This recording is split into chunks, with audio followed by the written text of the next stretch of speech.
એવું કહ્યું હતું વચ્ચે અક્ષરપુષણ મહારાજ, ઘનશ્યામ મહારાજ, તમારે જે ઈચ્છા હોય, આપણે હજી તો શિખર થાય છે. બાપા કંઈ બોલ્યા નહીં થોડી વાર સુધી કે બાપા શું વિચારો છે. બાપા એમની આપણે તો દિલ્હી જેવી મૂર્તિ પધરાવી છે. હવે જો ચક્રાઓ કેટલો ફરે છે. 3 શિખર મંદિરમાં દિલ્હી જેવી મૂર્તિ પધરાવે. એક શિખરનો ગવારો કેટલો 15 ફૂટ બાય 15 ફૂટમાં, દિલ્હીમાં તો 36 ફૂટનો ગવારો જોઈએ. બાપાને કહ્યું બાપા તો શિખર, એક બાપા કે ના આપણે તો 3 દિલ્હી જેવી મૂર્તિ પધરાવી છે. મુનિવન સાંઈ, ઈશ્વર સાંઈને અમને ફોન કર્યો કે બાપા આવું કે છે.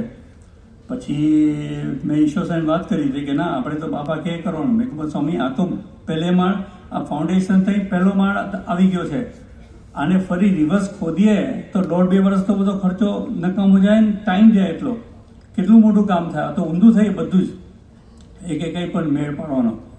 અને થોડું બેઠા 15 દિવસ મેળ પાડી બાપાને કહ્યું કે અમે આવીએ છીએ. તો જવાનું થયું એટલે ઈશ્વર સાંઈ ખબર છે બાપા સાથે થોડો સખાભાવ, એટલે ઈશ્વર સાંઈ કીધું ડાયો ન થતો, જે કહે ને કરવાનું. એટલે હું તો લઈ ગયો, બેઠો ને ત્યારે બાપા 2 જણ હતા. મેં બાપાને પહેલાં 3 શિખરનું મંદિર બતાવ્યું. બાપા અદ્ભુત મંદિર છે, તમને ગમી ગયું હતું અને આ સરસ છે. એક બાપાની આપણે તો દિલ્હી જેવી મૂર્તિ પધરાવી છે. પછી બીજો પ્લાન કાઢ્યો અને બતાવ્યો, બાપાને ગમી ગયો.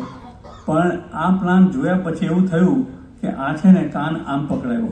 પહેલેથી એમને કહ્યું હોત ને કે અક્ષરધામ કરવું છે, અત્યારે જે થઈ રહ્યું છે ને એવું ન થાત, એ વિચાર પણ ના આવે.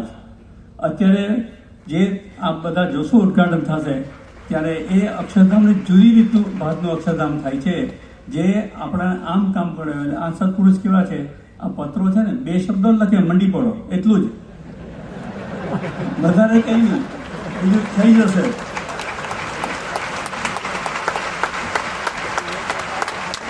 અને ઈશારામાં મત કે એટલે આપણે સમજી જવાનું થઈ ગયું. અને તમે જુઓ સ્વામી ખરેખર થાય છે એમની પ્રકૃતિની. હું થોડી ટાઈમની બહાર જઈને વાત કરું. દિલ્હી અક્ષરધામનું જ્યારે પ્લાનિંગ ને મિટિંગો ચાલતી હતી, કામ શરૂ થઈ ગયું. પ્રમુખ સાહેબ મહારાજ, મહંત સાહેબ મહારાજને દર વખત સાથે બેસાડે અને અમે બાપા આગળ રજૂ કરીએ પ્લાન. ને બાપા કંઈક જે કહેવાનું કે દર 2-3 મહિને આવું થાય. મહંત સાહેબ મહારાજ લગભગ હોય, પણ તમે નહીં માનો 5 વર્ષમાં એકેય વાર એમને એક સૂચન આપ્યું નથી. સમજો, અમને કહી શકીએ ને, હું જે શીખ્યો છું ને, પ્રમુખ સાહેબ મહારાજ કહેતા કે આ મહંત સાહેબ મહારાજની ટ્રેનિંગ છે. મને હિંડોળામાંથી નાખ્યો હતો 14 વર્ષની ઉંમરે.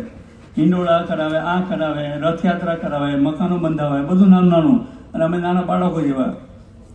અમને કહી શકે કે હવે આપણે આમ કરીએ સારું, એક શબ્દ બોલ્યા નથી.